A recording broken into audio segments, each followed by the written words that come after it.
Okay, on behalf of all Russian drum and bass community and behalf of radio station 11th Radio, we welcome you and we're happy to see you here in Russia, in St. Petersburg. It's my pleasure.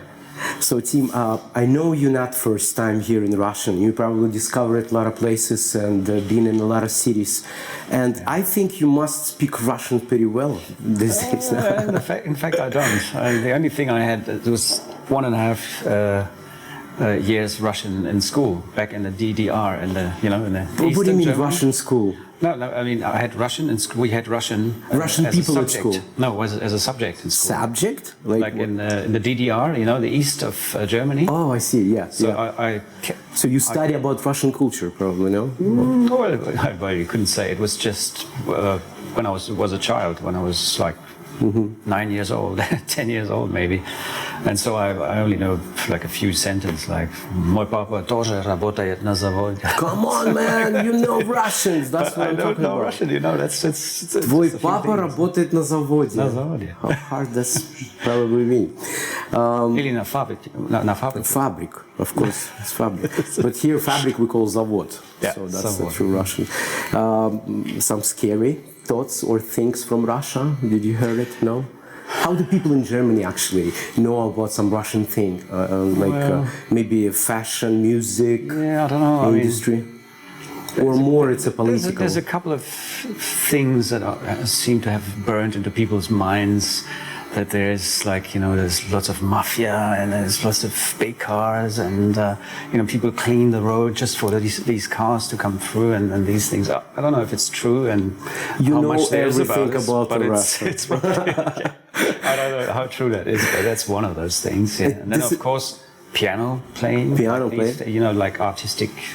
Like a classical music. Yeah, classical music is quite big. And this is my second, another questions to you about the music, classical music. Did it inspire you and when you was kid and your childhood? Did you listening of some classical? How you started? What inspiring you to bring you in this world of? The thing is when I started, delving into music when I was 6. When I had started my piano education, and so I have a 16 years piano education, classic piano. For 16 years, 16 you years. study piano. Like when I was a child, and that sort of set the roots for more. Like when I was 16, about 16, I started like getting my first keyboard and. Started exploring more like experimental electronic music, and that's when I started myself. So this is probably really helps you in the future Definitely. to get and to write some music. Yeah. And back in 1998, 97, when you start to do like a professional writing for the music.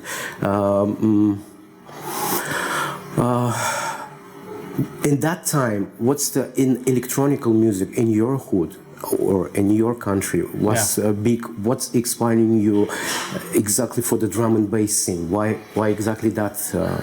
When I listened to a radio station called Brave Satellite every. Brave Satellite.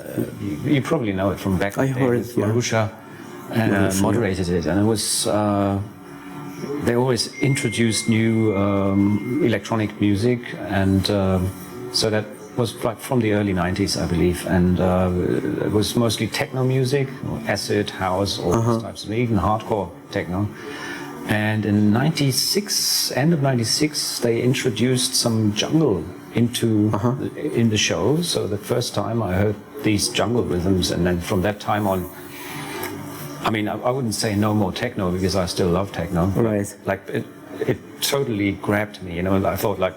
What is this? 160 back in the days it was slower, 165 BPM based break beats, and this was just totally different. Game changer. Totally different of techno. Totally different for the 4 to the floor thing that I used to know, and that really inspired me to go and find out more about the jungle back in the days. Then it became drum and bass.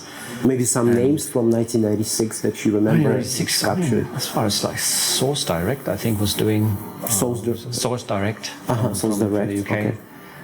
And one of the the really big inspirations came from Tech Itch, and everything related to what he did, like more European, like free English recordings and that stuff. The UK drum and bass, or this breakbeat or whatever scene it was, and that's what really got me starting as far as inspiration goes. Like, so raised in Berlin, right? Were you born in Berlin? In Berlin, yeah. Back at end of the 90s, it was a big vibe for the like Mayday raves and all that kind of crazy thing. Did you ever been there? Did you like into it of a rave scene? I was into the music. I was into what was going on there musically, but I've never attended one of those big events because I was not really raving until the age of, I don't know, 18, and if I did, I mostly went out to the Bunker Club in Berlin. Bunker Club? It was like a bunker, like a Second World War bunker, and it's still there, by the way. It was like some guy bought it, and now there's exhibitions in that building because they couldn't take it out because of the surrounding buildings. They would have just have imploded probably if you try to get rid of this thing. And that's when that was my first experience really in the bunker. Like every week I was there with some friends and we listened to or danced to Gabba Nation. That was the first ever like loud music in a club experience. And from that time, so that was always like the connection between jungle, drum and bass and this sort of hardcore techno stuff in the early days, which inspired me or. So I absolutely loved it, and every time I went to another club, like the Treasure, for example, was another really famous thing, still is. Right. And you couldn't really compare the vibe to the Bunker because in the Bunker they had no lights; it was only flashlights the whole night, like flashlights. And only good one sound. Frequency. Yeah. And like that. A Gabba sound. So that's actually So it's my taste. It's pretty hardcore, man. Like, it's pretty hardcore. But I liked it, and I still would probably now, but I'm not going out since a long time. So other than being on stage and performing and playing, that's it. I know that you never call yourself a DJ. Yeah. Like I wanna to understand this. Because in this industry of drum and bass scene and lots of different type of music, the people who's the DJ, right? They play music of another musicians. They mix that music, and you are more like a musician, producer. Here in Russia, we call those people like musician. So you're doing live act. You're doing like live performance. It's like a semi-live performance, I'd say. So there's prepared stuff because I used to play sets, and I still do. As tracks, like as if I was a DJ playing someone's tunes, but it's mostly my tunes. So so it is a DJ set, like from what you hear, but it's like I use Ableton Live, and back in the days I used MIDI controllers all sorts of MIDI controllers to control the filters and stuff, frequency shift or whatever, Okay, but MIDI controllers is get only like in 2000, somewhere like 1999. That years. But before that, did you? Before that, already actually, when I clubs? started out playing, I used 3 mini disc recorders. Really? Yeah. Mini disc. And I had everything on the same tempo, like 180 BPM, I believe it was, and paused, played the track. And I needed at least 3 because if some position was missed, there was another track somewhere else playing, and then I managed to somehow get through the set while pressing play and pause and using the EQs on the mixer. So that was probably most hard for you to.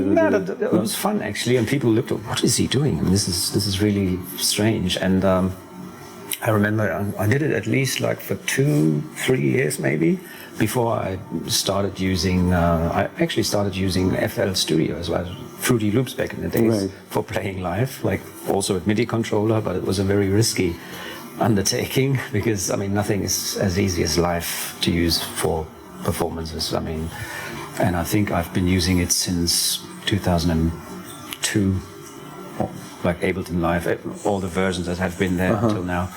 And another really nice thing is when this Lemur thing came out for the iPad, because I was planning on getting the real hardware thing, Right. but it was 3,000 euros, I think, and it was big and heavy, and I wouldn't have walked around with that thing and going to the gigs with that. And all of a sudden, out of nothing, there's this application, Right. £40 or something, or 40 euros, and for the iPad. And I thought, this is wonderful. Pretty You know, easy, you can yeah. program your own thing, and you can do your own faders and change it around if you like to, and it's just, yeah, it's, for me, it's lots of fun because I don't have to use what everyone uses, you know, EQs, cutting stuff. Right. And of course, I don't have the DJ skills some people have. I mean, you can't even tell nowadays because people use their USB stick, cue everything up, sync everything up, and it's not DJing in the usual It's hard to sense, you know. say, yeah. It's I hard mean, to... it's not DJing, and they're not even arguing with me, you know. Yeah. I tell you, you're not DJing as well. You're right. I mean, it's true. I mean, someone like you comes along, I play on vinyl, you know, that's what you told me. Yeah. And it's, that is where the DJ thing originated from, and it's still, I think it's widely recognized as well, you know. Someone plays from vinyl, he is old school, he beat matches, he does everything like a vinyl DJ does, and it's totally fair because, to get back to your question, you know, like, Yeah. I don't consider myself a DJ, you know. I leave the DJ job to the DJs. They have to be good at it, you know. They have to be, Sure. oh yeah, he has skills. I haven't heard of him production-wise. You know, how often is that? You know, people tell you, I know him for his DJ skills, not for his production. And Yeah. it's fair, it's good, you know. And I myself see myself as a producer in the first place, and it makes it necessary for a producer to play his own stuff out, to present, to be present on the concert, let's say, concert or performance side of things as well. You know, it's not enough. It's not enough to play no shows and just be like a producer in the background somewhere. At least not for drum and bass. You know, might be for advertising or something. And then you get lots of money. But in drum and bass, the money is in shows. I mean, that's how it is. See, with the DJ here in Russia, it's a little bit different. Not only in Russia, I think it's everywhere. When you're a DJ, right, and you mix in all the different musics of others musicians around the world, how to say, to be known, like, for many people, to be recognized as a DJ, you must to do your own track. Your track has got to be on the radio, or people has to know. So lots of DJs becoming nowadays to producing some music, you know. That's what this help you to people to recognize yourself. I play for myself for about 20 years, and I just now starting to do something with the music, you know, and only in this situation it can be recognized for the another people. Yeah, but when you started, I know you was digging like through digger and buyer for the like some equipment. And can you remember what's your first equipment that you bought for yourself? Equipment for music production, you mean? For just writing the music. Writing the music. Yeah. I think the first thing ever was let's say like, it was Akai SO1. Akai? So it's a drum machine. Like an Akai sampler. Samplers. Like a very, with the pots? It had like, it was 2 inches high, like a rack version format, and it had like 8 voices, was mono.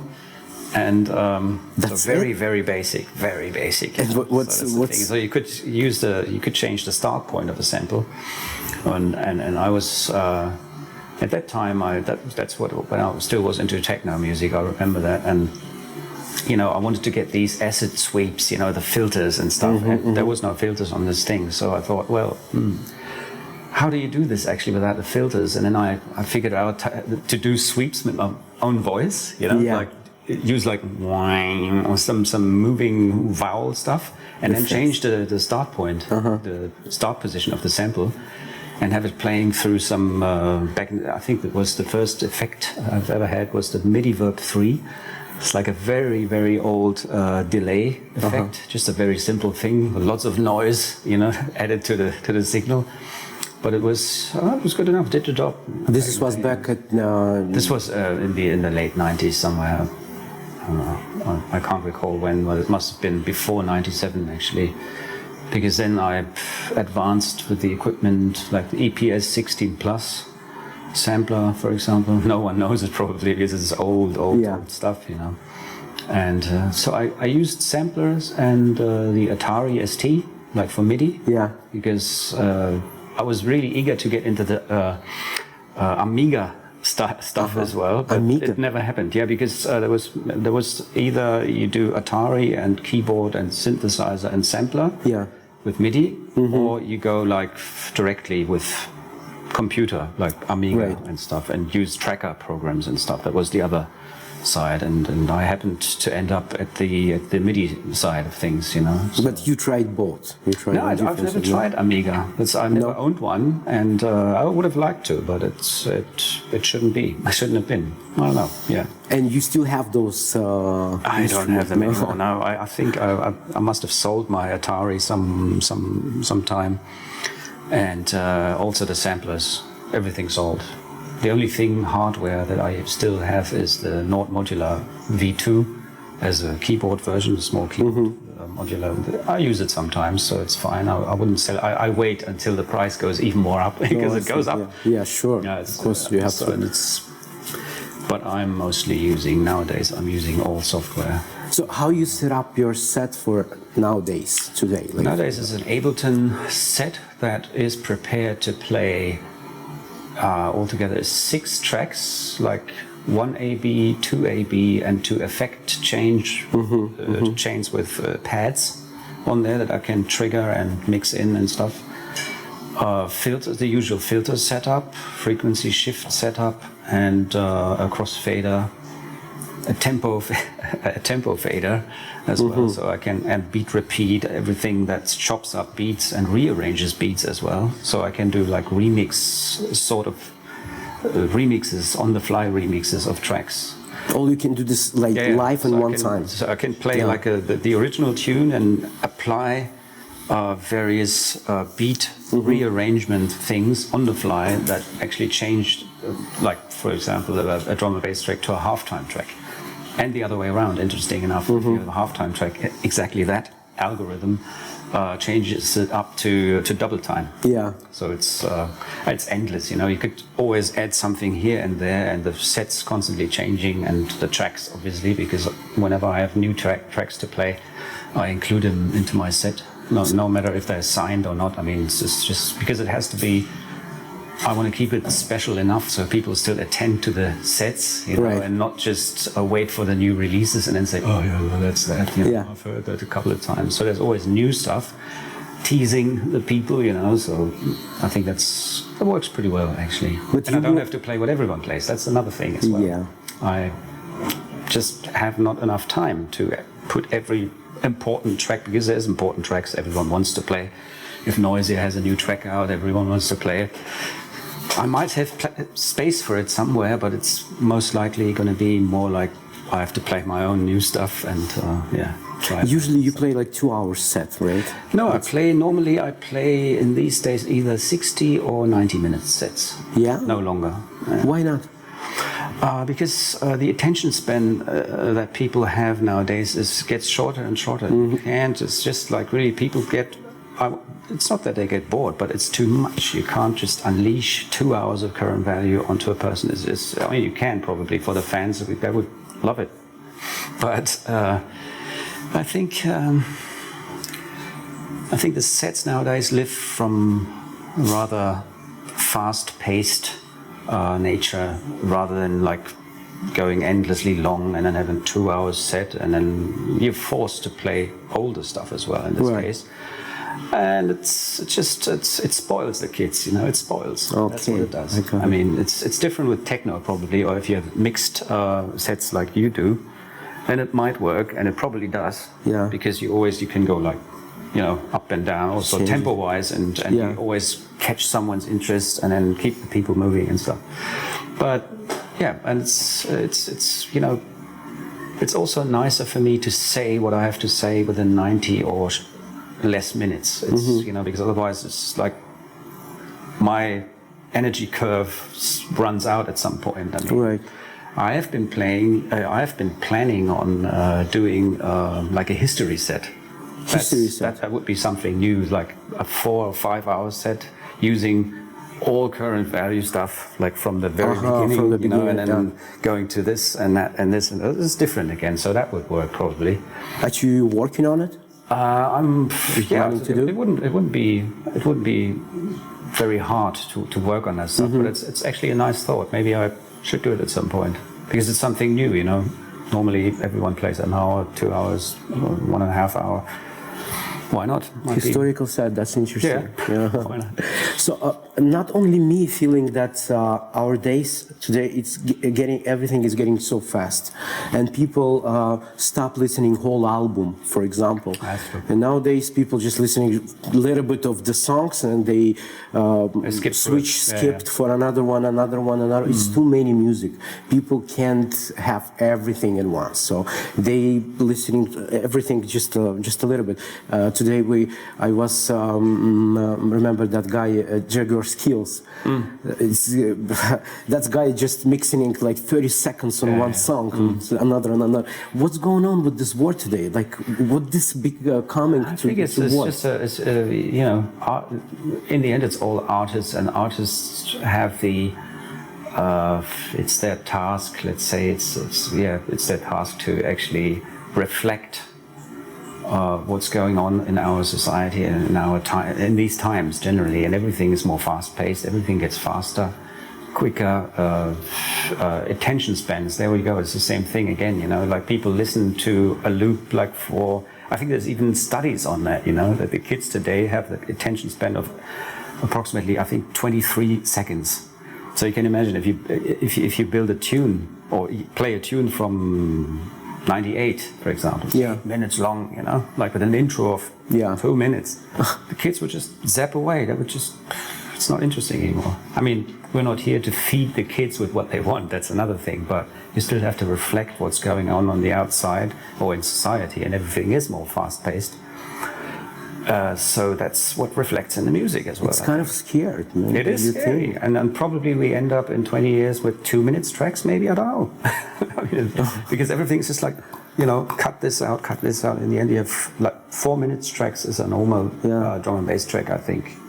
Or maybe even shorter, maybe 3, like radio length, you know.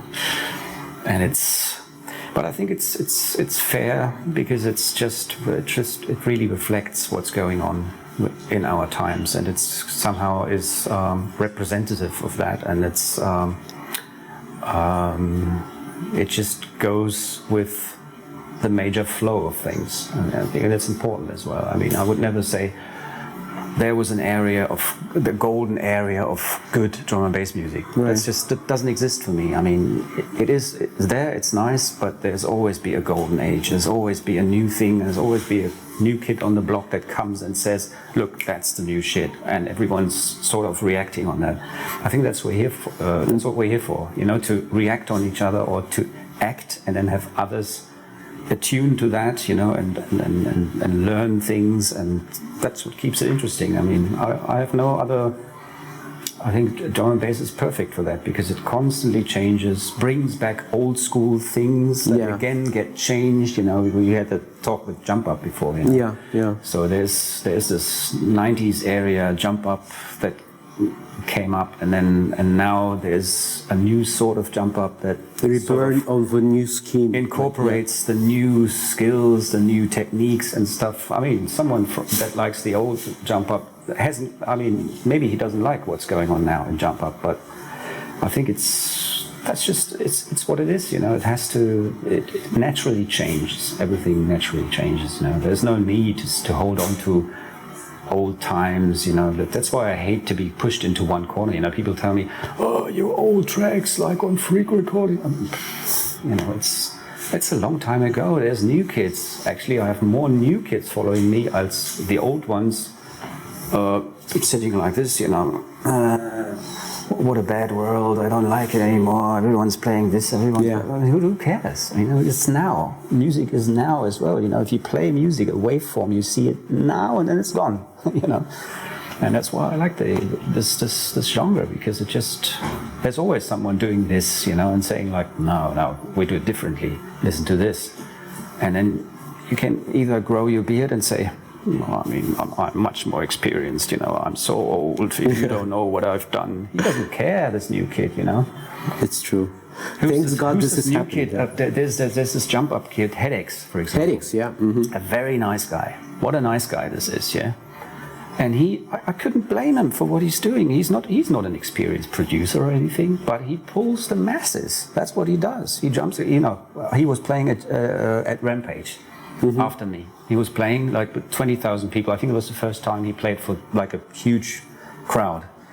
And he was doing his thing, you know, and he was waving, you know, to the crowd, and the crowd was waving back, like really like in.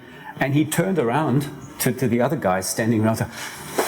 You see that? You see that? You know, like he didn't expect. Just doing his kiddie stuff, you know, and people love it. And why not? I mean, the world's not going to come down. You know, it's not going to.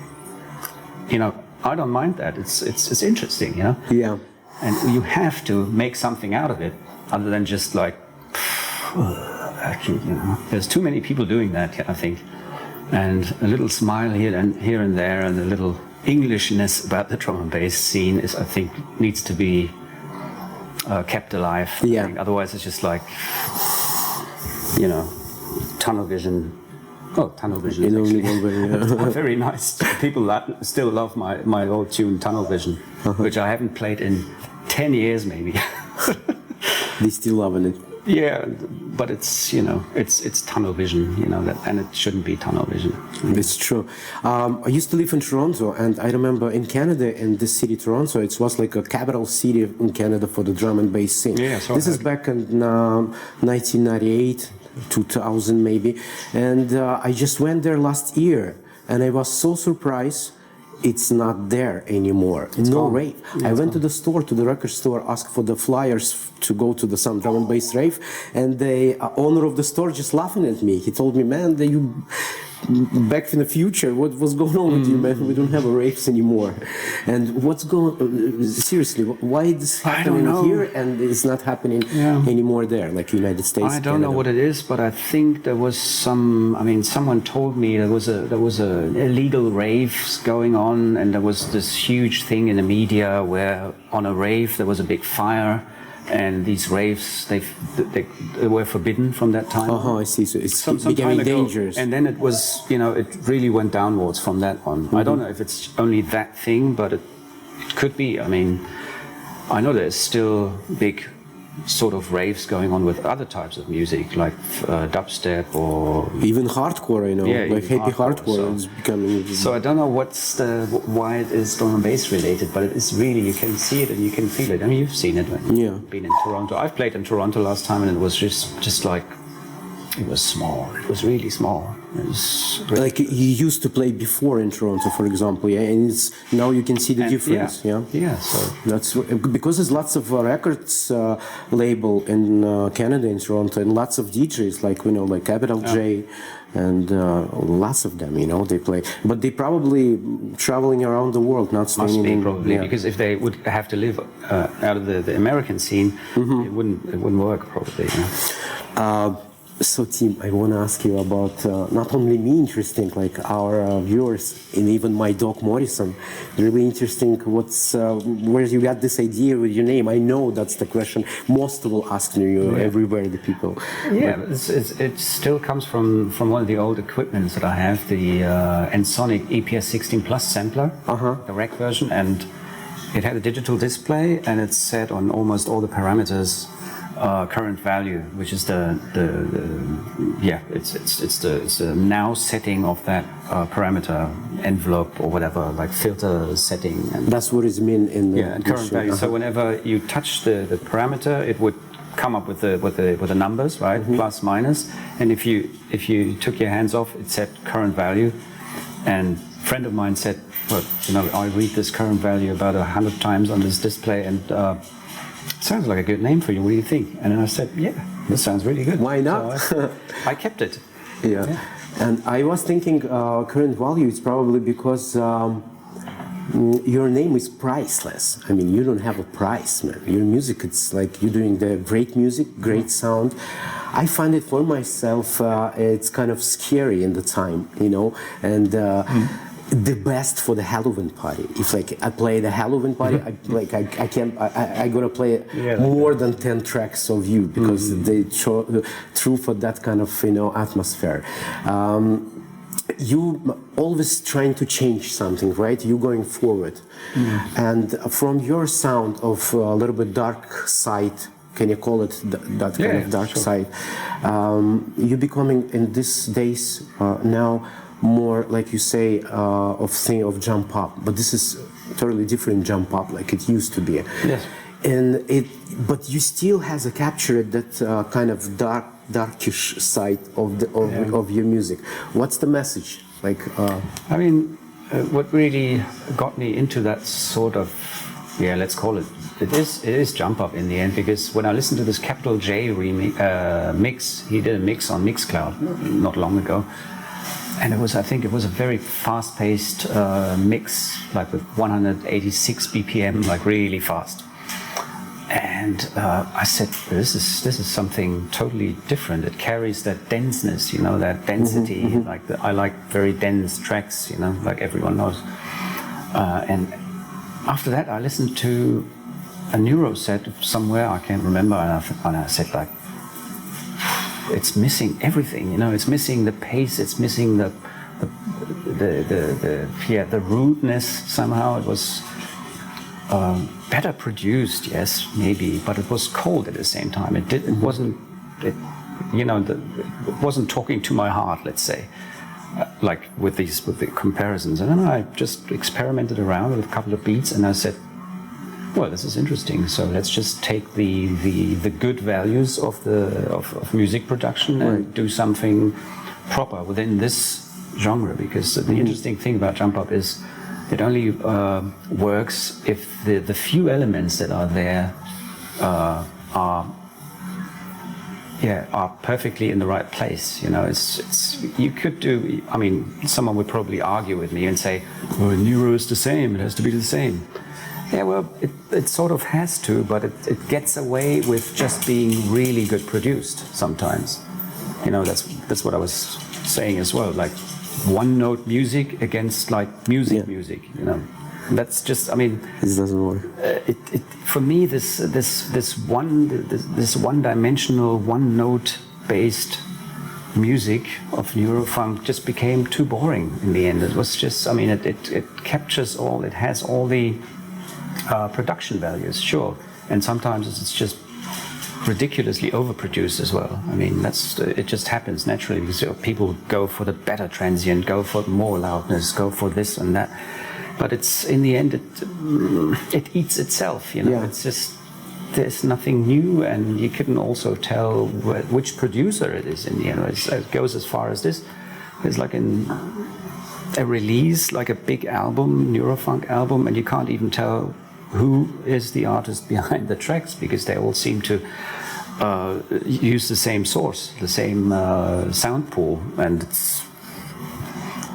that's what I think had me changing as well and stepping away a little bit from the Neurofunk thing. Of course, there's lots of people that are experimenting, and Black Owls, for example, is one of those artists where I think, big artist. Well, this is quite interesting. It's different, and it still has the vibe. But I think the silliness of Jump Up is exactly what strangely works and appeals to the people as well. It's like I mean, you've seen Jump Up sets probably live, and you think, what is happening to these people? They're going crazy, and they're going absolutely. Whereas like Neurofunk, I mean, I'm not talking Let It Roll. Let It Roll has the vibe, and everyone's going crazy and stuff. But how many Neurofunk nights are there where people are just like, it's good. Just in one line. It's nice, It's more like, give me what I want, and when I have it, I'm content. I'm good. But it's not this going nuts about something that's not even good, well produced. That's the interesting part. And why not take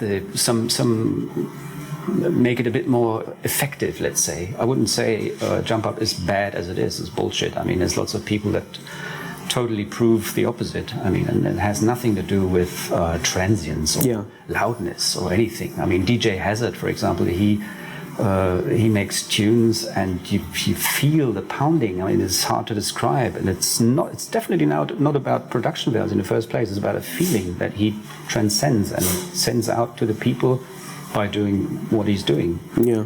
There's this track, for example. There's a good example. What's this track? A recent release of his, Digital Bumblebees. Digital Bumblebees. Yeah. It's one of those tracks where you think like, this kick drum that has no attack really everything's really loose, but that's exactly what works on huge systems. It's really interesting, you know. It doesn't spit in your face, you know, with all these transient-y high-end stuff. It just hits you in the right places. I mean, you can get this in the headphones to listening just walking in the street. Yeah, you have to be at the good system. No, you don't have to. You can even get the vibe through everything, really. I mean, it sort of changed my view about production as well. You know, I was probably one of the first to say the transient has to be there, has to be enhanced, it has to be this. But I'm really happy to sit here now and say, you know, take a few steps back, just look at it again from far, you know, and then just really analyze it, and then and I can only say it's worked so good. It's got. I mean, I'm happier than I was a couple of years ago, for example, like production-wise. Not that I didn't like my production, but it was so on the edge. Everything was just about like getting it there, and you know, and the competition wasn't going into the right direction as well, because there's always someone coming. For example, Lucio, the Riemannis. You know him probably. Well, I mean, many people here know him probably. Lucio de Riemannis? Yes, you do. Anyway, he was one of those guys coming along with his enormous production skills. A young kid. I think he's much younger than me. I think he's about 10 years younger or something. And he's obviously a genius in sound creation and talking to people. You know what? This is not so good. Listen to this, and then people fall like, "Whoa! How can you say?" But listen to his stuff, you know, and that's also one of the things that actually made me think there's always someone that comes along and tells you the new values of music, you know, and brings something new to the table and does it like this, you know, and totally effortless. And I think Noisia said it as well on one of the last drum and bass arena awards. He said, like, it's about the music. It's not about the snare. It's not about the loudness of a kick or something. It's about music and the message behind the music. I mean, it sounds like a hippie now, but it's you know, you have to be able as an artist to step back and see what you see yourself, you know, see what you're doing, and then you're more in control of what you're doing, and then it's totally working out for me, and I'm really happy with it. Okay, Tim, another question I want to ask you about lots of DJ around the world working with MCs. You not seems like a guy to like invite somebody else to your music. Well, I actually just did again. Really? MC Copper. MC Copper? MC Copper is probably the only MC that I've ever worked with, and it turned out to be really good every time. And for the next coming release, early next year, like a big release, I can't tell you more yet, but it's going to be like a bigger release. And he's going to be included on the. He's going to be included. I just touched the mic. On this new release, and it's he's totally happy with the tune as well, so it's probably happening more. I'm not sure yet whom. I mean, he approached me and I listened to what he sent me, and it's I really liked it, and it's probably happening more, so there's going to be more collaborations. You seem like a really polite and quiet person. You see, not you asking another guy like an MC to work with you. MC comes to you and say, well, that let's could do be something. seen from the two sides, you know, because if someone doesn't ask anybody, then you could call him a snob as well, you know. So it's I wouldn't say that is a polite thing, you know, and just say, oh, it's okay, yeah, send me those tracks, maybe I do something, you know. It's I don't know. I mean, I have too much of my own stuff to do probably to ask people, and it's okay. I mean, we'll see what life brings, you know. Maybe there's a situation where I'm in the studio with people I've never I am never in a studio with people.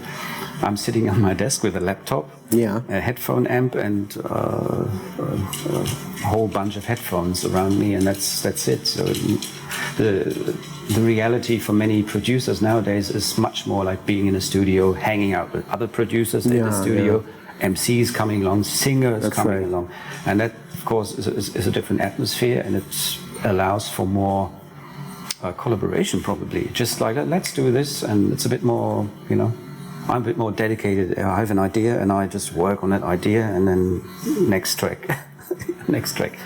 So he seems like a most person that's like to work in alone. And some I like that actually, yeah, because then I don't have to compromise. That's the thing, you know. And I remember in 2013, probably, it was really interesting work with that girl. Her name is Snow. Yeah, she's a vocalist. Bjork, you mean? Now Bjork was. I did some remixes for 2012. Just a second. You see, you just told me Bjork. Yeah, it was Bjork. You do some remixes for the Bjork. Yeah, it was 2012. I was asking you for another girl. Her name is Snow. Snow. You mean Snow? Yeah, Snow is my long and beloved girlfriend. Actually, it's like for. Oh, that's a relationship. Yeah, I know her for 21 years now. So. And I know some releases didn't come out. Yeah, we did some releases on Intransigent, like the German label. Remember, like this Dark Rain stuff. There was a version with her voice as well. What's happening there? Is it going to be released? Yeah, I mean, if we have an idea and we still have a tune that is to be released next year. So there's occasionally here and there's going to be something still. So she's not totally gone from the face of singing, let's say. Yeah, but it's been quieter now, and it's okay. You know, we do not force ourselves into like you have to do something. We know each other for so long, so let's keep on doing it. It's just it got a little less, and it's fine. It's, you know. What was first, love or work? That was definitely. I was stupidly in love. I mean, obviously. I mean, you know, she's a singer, yeah. No. She actually got into it through me. You know, that was the interesting thing. She normally she doesn't. Tell more about it. She's not a singer in the first place, so she's she has been nearly around the world before we met. She was in India, she was in all kinds of places, and then I was just asking for an onion. Actually, onion? What is that? For an onion, for like an onion. I wanted to cook something, and she lived across the street. You just need onion for your cooking. And I was just seeing her from time to time. I was really thinking, that's interesting. So, and they need the onion. And then I thought, like, together, let's go. Maybe I sent a friend of mine to get an onion from her. Oh, come on! Because then I thought, like, maybe you know, who knows? And it's worked. Onion is working all the time. That's taken a long time actually until we really got together somehow. But that was the start actually. Like, but you see, onion always brings you tears. Yeah, always tears of smile. That's true. That's very interesting. I haven't looked at it. And a little bit back at the time, Bjork. That's interesting. I never heard that you do some remixes. It's been 6 years now. How you find her music? I mean, I knew Bjork's music like most people, I think, know. You know her personally? No, I don't know her personally, but the music, you know, you've heard it on the radio. Of course, I'm a big fan. No, it was like this.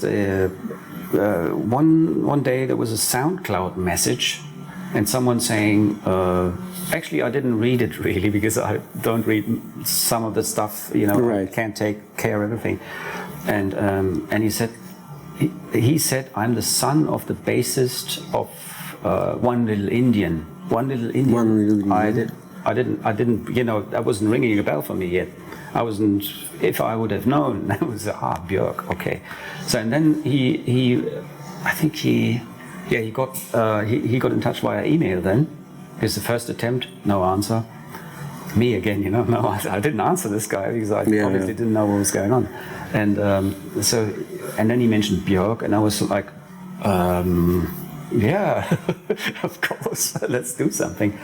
And then they sent me some music pieces that they wanted me to be like collaborating on, you know, like stuff where, and it was horribly just put together, like really, bad recorded and clumsily mixed stuff. So they had actually, they asked if they can license a tech-itch from the label, from my release from 2012 LP, if they can license a title from that, and they sent me the idea, that they sent me what they would have done with it, you know. I see. I thought, no, this is just like the typical thing. People that want to do drum and bass related stuff, you know, and have no idea whatsoever what they can do. And I said, like, well, you know, guys, this is nice. Yeah, it's probably working with a license and everything, but just why don't you let me do the beats in that tempo? I still have the beats here, and then we can do it properly, you know. And I said, like, that would have been good, but we have mastering tomorrow, and it's not going to work. And then I said, like, what's not going to work? We still have 4, 5 hours. So I'm sitting down doing these beats, send them to you. Yeah, okay. Oh, really? Yeah, that fast? How long you want to take? I mean, and then I send them those beats. And they used these beats then. Right. I was happy. So that's finally. And finally, you got the track. In the final. What's the name of the track? Yeah, that's a good idea. So what's the track now? I can't recall it. I can't. No. But it was from her Biophilia. Biophilia. So Biophilia. There's one track where you will instantly hear it. And from that, they decided to go with 4 remixes, like 2 remix series. So I was to do like 4 remixes, and I was happy. That was really good. I mean, unfortunately, the collaboration ended because someone must have put a finger somewhere. You know, it's like saying, "Oh, let's stop this guy. This is just no."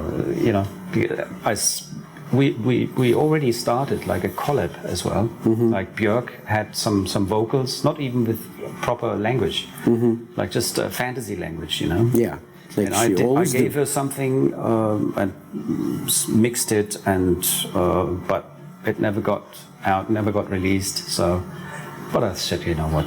I just go on doing what I'm doing. I'm not going to cry, you know. It's their loss. In the end, I mean, they could have done more. Why not? Tim, I would like to ask you about that Russian culture of drum and bass.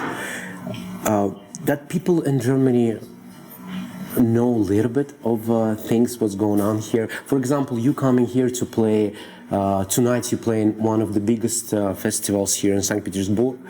It's calling Drop That Bass. And it seems like becoming really popular. They're doing like 2 big dance floor and stuff, and they invited guests like you. So did you heard about any producers, maybe musicians, or some people who working on this drum and bass industry in Russia? In the drum and bass industry, I never worked with any Russian artists. I mean, not that close enough together. I mean, I've never worked with artists so far. I mean, I know there's Gaidra, for example. They're getting they're up and coming. And from the really old days, Procket, he used to do like technoid. It's called technoid drum and bass. So if you ask someone here, you know, like a Russian technoid artist, and then the first name that pops is Procket. Procket. Yeah. I never heard of it. And I don't want to annoy people. I don't know. There's lots of Russian drum and bass artists, but I've never really worked with any of them really, yet at least. Who knows? But in the future, you have any plans to do? I think you never stop, right? And in the future, maybe you have some dream or vision or some plans to do more collaboration with some artists from another country. Like, for example, I find it today sounds of dubstep, for example, is becoming again popular, but with the new wave, like a folk music. They tried lots of sitar Oh, yeah, in okay. India, and, you know, some I don't know, some instrument from China, and they put it in a dubstep groove, really slow, really like, you know, and I see how in electronical music it's becoming more interesting to the folk, you know, sounds. And you ever has an idea or some plans to do something with a different culture? I mean, not yet. in I music? mean, if it happens, then I'm happy for it to happen. But it's for myself, for my own vision, I would say I'm too much of a mouse-clicking software producer, let's say, to actually, to actually record something. I never record stuff. I mean, I used to, but it's for me the let's say the itch behind it is to be able to produce something solely electronically. And to really go deeper and deeper into how what is a sound generally. Whereas when you record sound, you can be there's recording artists as well. I mean, or photographer, for example, he takes a picture of something that's there. Not everyone can do it, and not everyone captures the right scene.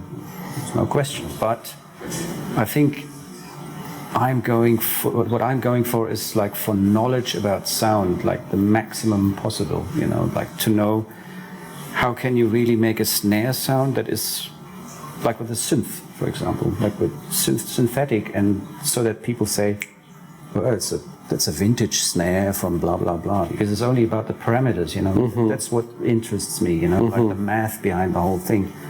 And that's also partly the reason why I don't have any sound libraries. I don't do samples. I mean, and I hate when I'm asked to do sample packs.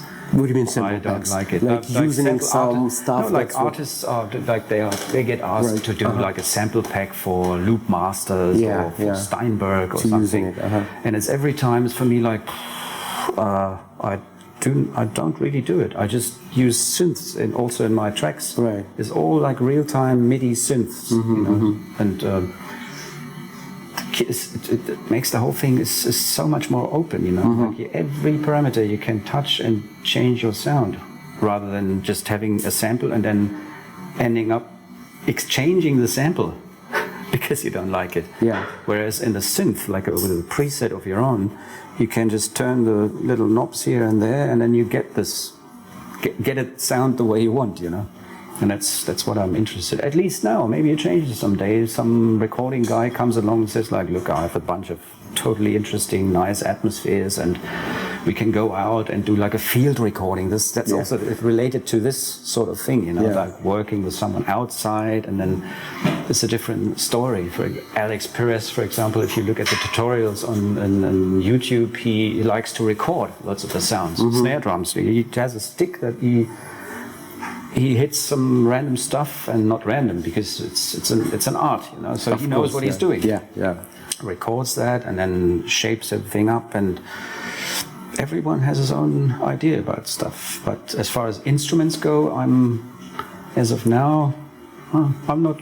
I mean, it's harsh to say, but I'm not that interested yet. So it doesn't get me, you know. If someone says, "Oh, isn't that nice?" Incorporated into the music, I mean, my grandpa, he's actually one guy, he said, like, you play the piano and you're not doing anything with it, you know, like you do this electronic, all means it's all good, and you travel around the world and stuff.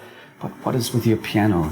Did you ever put the piano into these drum and bass tracks? And I said, like, no, it's not really. I mean, I do use, there is the tracks that I've put some pianos in drum and bass, some softer stuff I've done for Critical, for example.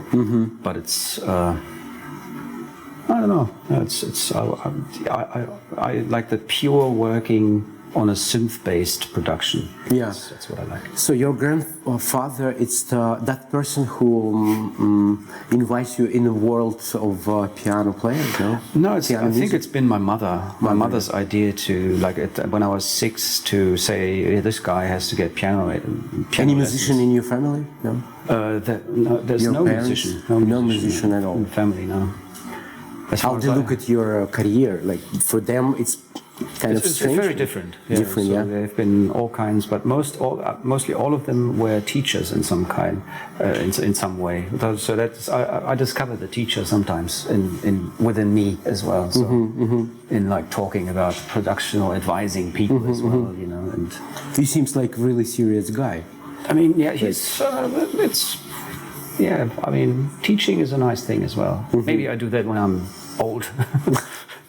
Because I'm just before old, so it's not the time yet. So People wants to know how's current value regular day starts, and what's your regular day in your hometown? okay, so I'm lying down still. Then I open my eyes, and then it's already daylight outside. So that's Okay, mostly you the like case. first. Then I stand up. Then I sometimes make a very light coffee. Then we're planning the day or have something planned for the day. Dogs have to go out. We visit some market or we drive to some city, look at some sites. And in the evenings, I sit down at the computer mostly and either build new tunes or play video games, or so that the time that I use for producing in a day is maybe, I would say, in 24 hours I use maybe, let's say 2 hours. But it's the best. For It's evening production. time or morning time. Morning time. Where is inspiration? Morning time is not the time, no. No. The best time is at night, actually. At night, It's just before going to sleep at around 12, 1 or something. So that's mostly the time. And it's not much time of the day, really, because it's, I think to keep it fresh, to keep the production process fresh, a very important thing is to not do too much, to not dedicate too much time in the studio. If people start saying, I'm going to work, Matthews, for example, is a guy that says, I'm going to the studio, that's work. For him, it's work. Whereas You can the hear calling it. of work, that's like art. It's not for me. No, it's. I like it more to be like a nice activity that you do in a day time, if you find some time. It sounds a bit like, well, do you ever produce? But it's very compressed, let's say. Like the production process can sometimes take an hour and a half, and then the idea is there. Then I can stop and work on something else and finish it another time, like arranging stuff or doing the usual formatting things. And that's how it normally is. And also, I was so surprising that you go with the vegetarian for about 21 years, man. 21 years. 21 years. That's I why can't believe that's that. when I met Snow. Because she was a vegetarian. Oh, I and see. she instantly got me into it, and I was like, all right, okay, it's cool. And I'm thankful for that. Actually. Yeah, one good thing is still with you. Yeah, that's good. And my last question, one of the last question, it's about your artistical smooth. Like for example, when you perform on a stage, for yourself, you find it's important to be an artist for the people. How you perform music, it's gotta be like you mentioned the guy, he's waiting for the crowd and stuff. You're more shy person when you go to the stage. I'm a bit more. It's not in my nature to wave at people, at masses, as many people already know. But I think it's been improving a little bit, I would say, because as an artist you have to do something. I think it's not right to. A good example is Ortekra, for example. I was playing after Ortekra, I think it was Bangface or something in England, a festival. And these guys, they like the light to be turned off on stage when they play, the whole time. Like no lights. They just want to sit there. Yeah, in the dark. I think it was Ortekra, but I'm pretty sure. So 2 guys, and they have their synth park. It's not funny. It's like a little studio built up on stage. Yeah. They're sitting behind this thing, doing their thing, not looking at anybody, and no lights. I mean, this was I think it's not right. And, you know, How you get connected with the people who's dancing on a dance floor? They're not connected. They hate it. For me, it's really important to be inside the dance floor. Like I'm that kind of person that I like to be the people around me, because when the people see what I'm doing, they kind of got this vibe, and I got this vibe from them, and we're all together in one. Like, you know, that's what I like. That's what I like too. I mean, I'm not a waver. I'm not a dancer on the. You know, someone goes up to the table and starts dancing and then comes down again, or getting fire to the table, dives into the crowd or anything. I mean, this is probably. I mean, I would say it is in your favor if you're that type of person. Yeah, it definitely you're helps. more an artist than a musician. Definitely, because people like that. If that stuff as well, you know, that's the thing. Or that you have like I've seen, what is this hip hop group, this French hip hop group? They have like tons of liquor there somewhere, like wine and stuff, and they throw it at the people. Oh yeah, and the people like it. And I thought, well, I wouldn't like that. You know, that's ridiculous. Not about the music. It's not even about the music. You know. And, but I think it improved. I'm dancing a little bit, you know. I'm moving at least a little bit, and I'm rewinding sometimes. And people, they scream, they do their thing. You do rewinding? You know? Yeah, I do. How you know what's the rewinding time? Did you see the lights?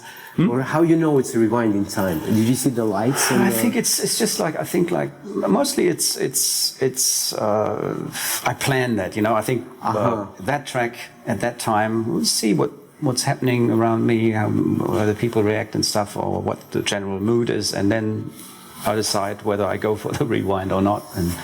Or sometimes screams rewind, and I'm giving in. I say, yeah, okay, rewind. You see, I like this rewinds because this is that's the style only from drum and bass cultures coming out, right? That rewind. It's only in that kind of music that people wants to hear it again. How's the started? And I was when I was starting to go to the raves, like jungle raves back at 1998 and so on. So I was so. How to say, moved by this rewinding. When you're standing in somewhere in a crowd and you like the track and you're feeling like people like it, and you turns up the lights and the DJ got your move and he stopped. And I mean, there were times where I was like in the very beginning. There were times where I just looked very, very as if I was, you know, like this all the time, right? And people constantly ask me, "Are you all right? Everything fine?" "Yeah, perfect. Everything's good."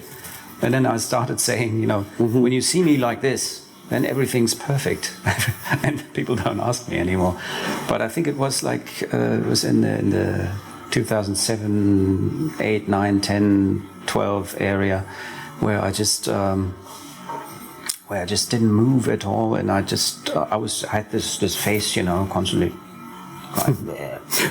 like, I mean, according to the music as well, you know, it's like destroying. I would like to destroy you rather than having fun with you, you know.